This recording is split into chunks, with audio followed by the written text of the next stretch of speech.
Hyderabad cricket association ఆధ్వర్యంలో జరుగుతున్న సెలక్షన్లో అవకతవకలపై Bhuvanagiri MP Kiran Kumar Reddy ఆందోళనకు దిగారు.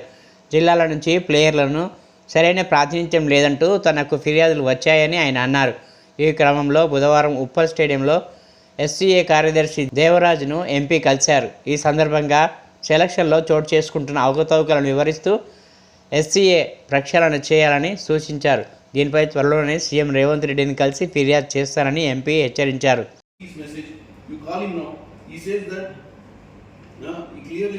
Dear sir, I apologize any inconvenience I may have caused, but we are not supposed to interact with anyone but the secretary of HCA regarding selection matters. I request you to kindly speak to the secretary in this matter. Enduki Rashani, if this selection committee comes under Uppal స్టేడియంలో ఉన్న Hyderabad cricket association ఆఫీస్లో secretary Devaraj గారిని వాళ్ళ మెంబర్స్ని కలవడం జరిగింది. ఈ మధ్య కాలంలో జరిగినటువంటి ప్లేయర్ సెలెక్షన్స్లలో అవకతవకలు జరిగినాయనే ఒక అంశం నా దృష్టికి వచ్చినప్పుడు ఏ ప్రాతినిధికంగా వాళ్ళు ప్లేయర్స్ని సెలెక్ట్ చేస్తున్నారు, ఆ సెలెక్ట్ చేసినటువంటి ప్లేయర్స్ల లిస్టు, వాళ్ళ పర్ఫార్మెన్స్ అంటే లాస్ట్ 2023-24, 24-25కి సంబంధించినటువంటి పర్ఫార్మెన్సెస్ అంటే వాళ్ళు ఆడిన లీగ్స్, ఆ పర్ఫార్మెన్స్లలో వాళ్ళు కొట్టిన స్కోర్స్ కానీ, వికెట్స్ కానీ, ఆల్రౌండర్స్ గురించి కానీ తీసుకొని దీంట్లో కరెక్ట్గా ఆడే ప్లేయర్కి అవకాశం ఇస్తుర్రా, లేకపోతే ఎవరైనా ఇన్ఫ్లుయెన్స్ ఉండి బాధ్యతారహితంగా వాళ్ళను కొంతమందిని ముందుకు తీసుకొస్తుర్రా అనే ఒక ఉద్దేశంతో ఈరోజు నేను ఇక్కడ కలిసి వాళ్ళతో డిస్కషన్ చేసినప్పుడు 2.5 గంటలు మేము అన్ని చర్చ చేసినాం, సెలెక్టర్లతో మాట్లాడడం జరిగింది. కాకపోతే ఇక్కడ ఒక మిస్కమ్యూనికేషన్ ఏంటంటే, జస్టిస్ కమిటీ నాగేశ్వరరావు గారు సుప్రీంకోర్టు నుంచి లాస్ట్ టైం అపాయింట్ కాబడి అప్పుడు వచ్చి సెలెక్టర్స్ని అపాయింట్ చేయడం జరిగింది. కానీ నేను ఇప్పుడు నాగేశ్వరరావు గారితో కూడా మాట్లాడిన ఫోన్లో.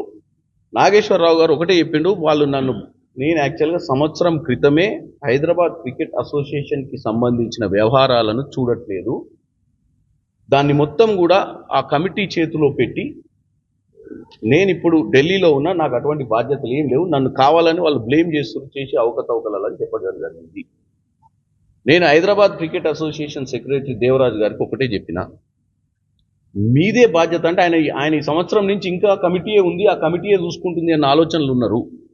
ఈరోజు నేను వచ్చి జస్టిస్ నాగేశ్వరరావు గారితో మాట్లాడినాను, ఆయన క్లారిటీ వచ్చింది ఏంటంటే జస్టిస్ అనే కమిటీ అప్పుడు టెంపరీగా అప్పుడున్న పరిస్థితులను బట్టి వేసినా కంటిన్యూ బాడీ కాదని. దీంట్లో కొంతమంది ప్లేయర్లు ఒక మేడం కూడా వచ్చింది, వాళ్ళ అబ్బాయి లాస్ట్ టైం IPL ఆడిందని, లాస్ట్ ఇయర్ ఆ అబ్బాయిని ఎన్నో కారణాల వల్ల సెలెక్ట్ కాలేదని చెప్పి అట్లా 2-3 పేరెంట్స్ కూడా కలవడం జరిగింది ఈరోజు వచ్చి. అయితే నేను ఒకటే రిక్వెస్ట్ చేస్తున్నా, ఈ యొక్క విషయాన్ని ముఖ్యమంత్రి గారి దృష్టికి కూడా తీసుకెళ్తాం. HCOలో జరుగుతున్నటువంటి వేరే చాలా విషయాలు చెప్తున్నారు, అవన్నీ విషయాలు మీ ముందు పెట్టదలుచుకోలేదు. HCA సెక్రటరీ చాలా కీలకము, కానీ HCA సెక్రటరీ కంటే ఎక్కువ HCA ప్రెసిడెంట్ ఒక పొలిటికల్ అపాయింటీగా ఉండి HCAని తప్పుతో పట్టిస్తారు అనేది ఒకటి మాకు అర్థమైపోయింది. ఎట్టి పరిస్థితుల్లో విద్యార్థి, మనకు క్రికెట్ అనేది భారతదేశంలో అన్ని క్రీడల కంటే కూడా ప్రాధాన్యత ఉన్న క్రీడ.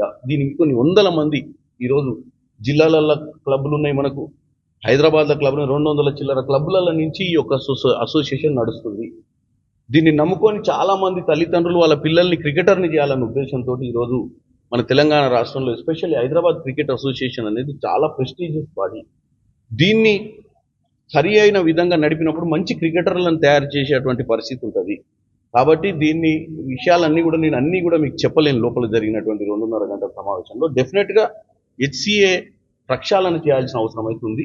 ఇమ్మీడియట్గా ఇప్పుడున్న కమిటీని రేపు గత 6 నెలలుగా అపెక్స్ కమిటీ మీటింగులు కూడా కండక్ట్ చేస్తలేరని నా దృష్టికి మెంబర్లు తీసుకొచ్చారు. ఇమీడియట్గా ఈరోజు నేను సెక్రటరీ గారికి అపెక్స్ మీటింగ్లు కూడా పెట్టాలని చెప్పిన, రేపే అపెక్స్ మీటింగ్ పిలుస్తా అని ఇప్పుడు నాకు కమిట్మెంట్ ఇచ్చారు.